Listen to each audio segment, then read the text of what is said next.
جس طرح ڈھال آپ کر دیتے ہیں جنگ میں برستے ہوئے تیروں کے سامنے، تو وہ تیر ڈھال سے ٹکرا کے گر جاتے ہیں اور آپ کو نقصان نہیں پہنچتا، تو روزہ بھی آتش دوزخ سے ڈھال ہے، جہنم کی آگ سے بچانے والا ہے۔ روزے دار کو اللہ کی خاص رحمت نصیب ہوتی۔ ایک حدیث میں آتا ہے کہ روزے دار کو دو خوشیاں نصیب ہوتی ہیں۔ ایک خوشی اسے تب ملتی ہے جب وہ روزہ کھولتا ہے، جب سارے دن کی بھوک اور پیاس کاٹنے کے بعد شام کے لمحے ہوتے ہیں اور پھر روزہ منزل تک پہنچتا ہے، تو کس مسرت اور خوشی اور سرشاری کے عالم میں روزہ دار ہوتا ہے کہ شکر ہے کہ اتنی لمبی اور اتنی سخت گرمی کے ماحول کی شدت کے باوجود اللہ تعالیٰ نے مجھے روب منزل کیا۔ تو اس وقت ایک احساس اس کے ساتھ جڑا ہوتا ہے، اور پھر جب وہ ٹھنڈا اور میٹھا مشروب اپنے کام و دہن میں ٹپکاتا ہے اور وہ ٹھنڈا میٹھا مشروب اس کی رگوں کو تر کرتے ہوئے معدے کی طرف بڑھ رہا ہوتا ہے، اس کی زبان بولے نہ بولے دل اللہ کا شکر ادا کر رہا ہوتا ہے، اس کا ایک ایک عضو بدن رب کا شکرانہ ادا کر رہا ہوتا ہے۔ وہ ٹھنڈا اور میٹھا مشروب رگوں کو تر کرتا ہوا آگے بڑھتا چلا جاتا ہے، لیکن شکرانے کا وہ پیکر بن جاتا ہے۔ وہ ایک مسرت، ایک خوشی کا عالم ہوتا ہے کہ روزہ بھی نب گیا، سارے دن کی تکلیف بھی کٹ گئی، اور اللہ نے مجھے افطار کے لمحوں تک پہنچایا۔ فرمایا روزے دار کو ایک خوشی تب ملتی ہے جب وہ روزہ کھولتا ہے، وَفَرْحَةٌ عِنْدَ لِقَاءِ رَبِّهِ، اور دوسری خوشی روزہ دار کو تب ملے گی جب روزے کے صلے میں اللہ اپنا دیدار عطا فرمائے۔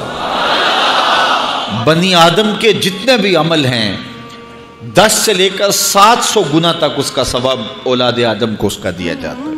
جتنا گڑ ڈالو اتنا ہی میٹھا، تو بعض کو 10 گنا، بعض کو 70 گنا، بعض کو 100 گنا، بعض کو 700 گنا، تو 10 سے لے کر 700 گنا تک بندے کے اعمال کا صلہ دیا جاتا ہے۔ لیکن میرے حضور نے فرمایا لیکن روزہ جو ہے اللہ فرماتا ہے وہ میرے لیے ہے اور اس کا اجر میں خود عطا کروں۔ جب وہ خود عطا کرے گا تو کتنا عطا کرے گا؟ سخی اتنا بڑا ہو تو پھر کیا عطا کرے گا؟ بلکہ بعض نے اس کو عجزی بہی کی بجائے عجزہ پڑھا ہے بصیغہ مجہول، کہ روزہ میرے لیے ہے اور اس کی جزا میں خود ہوں۔ باقی اعمال کی جزا جنت ہے، جنت کی نعمتیں ہیں اور بہت کچھ ہے، لیکن روزے کی جزا میں خود ہوں۔ اور جس کو وہ خود مل گیا پھر جنت میں مل گئی، جنت والا جو مل گیا پھر جنت بھی مل گئی، جنت کی نعمتیں بھی مل گئیں۔ تو روزہ اللہ کی خوشنودی کا ذریعہ ہے، اس کی رضا کا ذریعہ ہے۔ تو خوش نصیب لوگ روزے کی برکتیں حاصل کرتے ہیں۔ اور ایک روایت میں آتا ہے جب رمضان المبارک کا آغاز ہوتا ہے اللہ اہل ایمان کو، اپنے بندوں کو محبت کی نظر سے دیکھتا ہے، اور اللہ جس کو محبت کی نظر سے دیکھ لے پھر اسے کبھی عذاب نہیں دے گا۔ اللہ اکبر۔ تو یہ روزہ دار کے لیے اللہ کی کرم نوازیاں ہیں، اللہ کی رحمتوں کے اجالے ہیں جو اس کے اوپر برستے ہیں۔ تو میں اور آپ اس ماہ انور کو، اس ماہ نور کو اس طرح سے گزاریں کہ ہمارے اندر کے پاپ دھل جائیں، ہماری غلاظتیں گناہوں کی مٹ جائیں، ہمارا سینہ صاف ہو جائے، ہم اہل ایمان کے لیے کشادہ دل ہو جائیں، ہمیں جو ہے وہ جھوٹ سے، تکبر سے، بخل سے، ریا سے اور دیگر امور بد سے اجتناب کرنے کی عادت پڑ جائے۔